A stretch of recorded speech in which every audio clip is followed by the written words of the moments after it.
Nah, bagaimana kita bisa mengetahui ya waktu sholat itu sudah masuk atau tidak?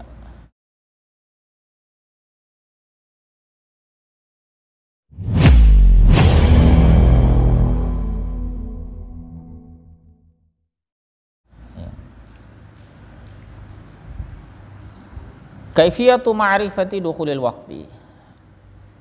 Tata cara mengetahui masuknya waktu sholat. Wa yu'rafu dukhul waqti sholati biwasilatin minal wasailis salasil atiyah.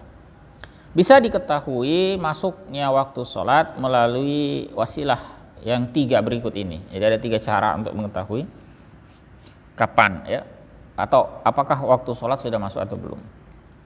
Yang pertama, ini yang paling bagus, al-ilmul yaqini, ini ilmu yang meyakinkan. Ini betul-betul pasti.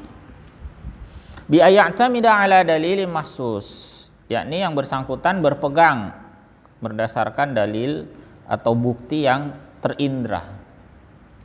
Karu'yatis syamsi wa hiya taghrubu fil bahr, ya, seperti melihat matahari yang sedang terbenam, ya, misalnya di ufuk, di laut itu.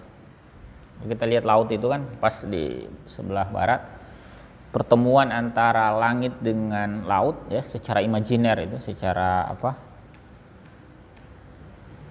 Sebenarnya bukan pertemuan, tapi mata kita melihatnya begitu. Langit dengan laut itu bertemu. Nah, itu namanya ufuk. Kalau kita melihat matahari terbenam hilang dari ufuk dengan mata kepala kita, itu namanya tingkatan ilmu yaqini. Berarti betul-betul waktu maghrib sudah masuk tanpa ada keraguan sedikit pun. Itu cara pertama. Yang kedua, al-ijtihad, ya, dengan melakukan ijtihad. Di ayatamida ala adillatin zanniyatin zati dalalatin ghairi mubasyarah. Ya, dengan cara apa? Dia berpegang kepada dalil yang atau bukti-bukti yang zanni, yang berdasarkan dugaan kuat, yang bisa menunjukkan secara tidak langsung. Kazilli, seperti bayangan. Ya, bayangan itu kan bisa dipakai untuk memperkirakan waktu sholat. Ya, dalam hadis-hadis itu disebutkan, ya, yang lalu kita sudah bahas.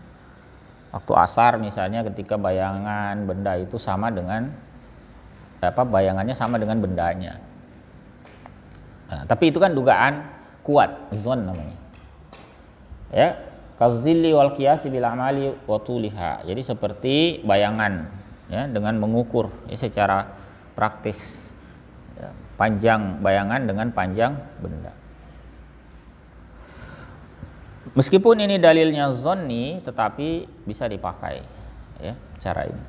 Yang terakhir, at-taqlid.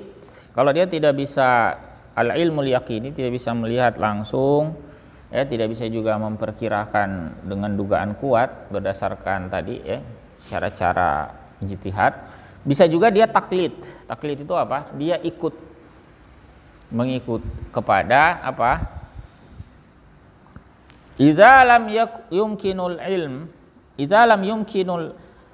ilmul yaqini awil ijtihad. Kalau tidak memungkinkan langkah pertama tadi, ilmu yang meyakinkan, atau ijtihad langkah kedua, kajahili bi awqatis sholati wa dalailiha. Seperti orang yang tidak mengetahui waktu-waktu sholat dan tanda-tandanya. Dia tidak pernah tahu tentang, ya, tanda-tanda fisik, ya, yang bisa terindra itu seperti apa. Berarti dia tidak bisa sampai pada tingkatan ilmu yaqini.